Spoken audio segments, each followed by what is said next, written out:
Ah, mes amis, on continue à faire la méditation sur la prière. Et avec la prière, un verbe qui est très bien associé, c'est celui de l'écoute. Un mot qui arrive très promptement dans le début de la Bible. Écoute Israël. Alors on a à écouter le Seigneur qui nous parle. Je ne sais pas si on y croit. Mais quand on est attentif, on s'aperçoit qu'il est tout proche. Et effectivement, qu'il nous inspire, il nous montre le chemin. Et dans cette première lecture du livre de Siracide, on nous dit qu'il écoute la prière du pauvre. Souvent, on ne donne pas grande importance aux pauvres. On n'est pas attentif. On ne croit pas qu'ils peuvent nous apporter beaucoup. Et il écoute et la prière du pauvre et la prière de l'opprimé. Il ne méprise pas la supplication de l'orphelin, ni la plainte répétée de la veuve. Alors, nous avons à apprendre beaucoup à écouter la situation de nos frères et sœurs qui sont dans des réalités plus difficiles que les nôtres. Et le Seigneur est un juge qui ne fait pas de différence entre les hommes. Alors, il a aussi la capacité d'écouter le riche qui, bien des fois, ne l'est pas, est riche matériellement, mais peut être pauvre autrement. Et le Seigneur ne méprise pas. Il ne fait pas de différence entre les hommes. Ce qui sert Dieu de tout son cœur est bien accueilli. Et sa prière parvient jusqu'au ciel. Alors, ce qui veut dire que lorsque notre cœur est bien disposé, on est capable de comprendre le cœur de Dieu et aussi d'entendre ce qu'il veut nous communiquer. Et la prière du pauvre traverse les nuées tant qu'elle n'a pas atteint son but. C'est une belle image. Elle va conduire à la lumière. Et il demeure inconsolable jusqu'à temps que cette prière ne soit pas réalisée. Il ne s'arrête pas avant que le Très-Haut ait jeté les yeux sur lui, prononcé en faveur des justes et rendu justice. Une expérience que Monique, la mère d'Augustin, a expérimentée. Parce qu'elle avait prié toute sa vie pour la conversion de son fils. Il a pris beaucoup de temps avant de porter du fruit, mais elle a eu la joie de les accueillir avant de mourir. Et Paul est au soir de sa vie dans la deuxième lecture. Il lui dit, je me suis bien battu. Et j'ai tenu la course jusqu'au bout. Au début, quand j'ai commencé à faire ma proclamation, tous m'ont quitté et abandonné. Il était bien reconnu dans le judaïsme, mais il a dû renoncer à toute cette reconnaissance par l'expérience qu'il avait faite du ressuscité. Et la première fois que j'ai présenté ma défense, personne ne m'a soutenu. Et tous m'ont abandonné.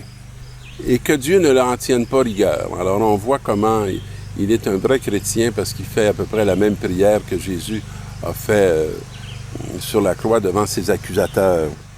Et il dit,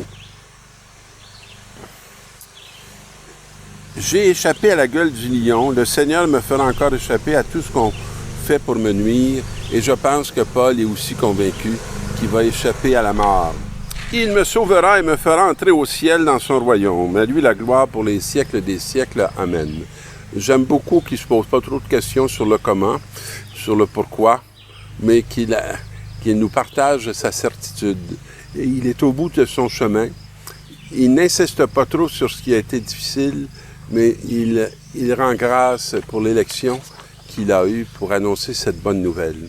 Et on sent que cet homme part le cœur à la fois léger et aussi rempli, sans amertume. Et probablement, il se réjouit de tous ceux qu'il a engendrés dans le ministère, qui nous atteint, nous, jusqu'aujourd'hui. Et nous avons la parabole du pharisien et du publicain, qui fait corps et qui fait sens avec la première lecture qu'on a dans cette semaine. Alors, ces deux hommes étaient convaincus. Hein? Jésus s'adresse à des hommes convaincus d'être des justes. Alors, dans le fond, il s'adresse à des pharisiens. Excusez. Et la parole qu'il nous donne, c'est un enseignement. Un enseignement qui veut nous faire bouger. Qui veut apporter une conversion de nos cœurs, une transformation dans nos vies, nos attitudes et nos comportements. Et les deux personnes qui met une à côté de l'autre, c'est les pharisiens et les publicains. Alors, autant les pharisiens sont reconnus comme étant des hommes purs à leur époque, autant les publicains sont reconnus pour être des hommes impurs. Et c'est un honneur, d'une certaine manière, d'être considéré comme un pharisien, mais c'est un mépris d'être considéré comme un publicain. Et on dit que le pharisien se tenait là et priait en lui-même. J'aimerais bien éplucher ce que veut exprimer et prier en lui-même. On peut dire qu'il priait de l'intérieur de lui, mais il priait peut-être aussi en étant admirable de lui-même. Mon Dieu, je te rends grâce parce que je ne suis pas comme ce publicain. Alors, on sent déjà le mépris. Et le mépris qu'il partage avec beaucoup d'autres. Voici ce que je fais. Je jeûne 2 fois par semaine. Je verse la dîme. Alors, il est rempli de lui. Il ne peut pas avoir grand place pour la venue du Seigneur. Et il ne pourrait sûrement pas comprendre que le Seigneur aurait quelques leçons à lui donner. Parce qu'il sent vraiment qu'il est arrivé et qu'il est parvenu.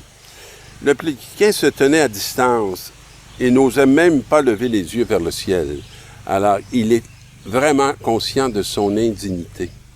Mais il se frappait la poitrine. Alors, il est dans la contrition.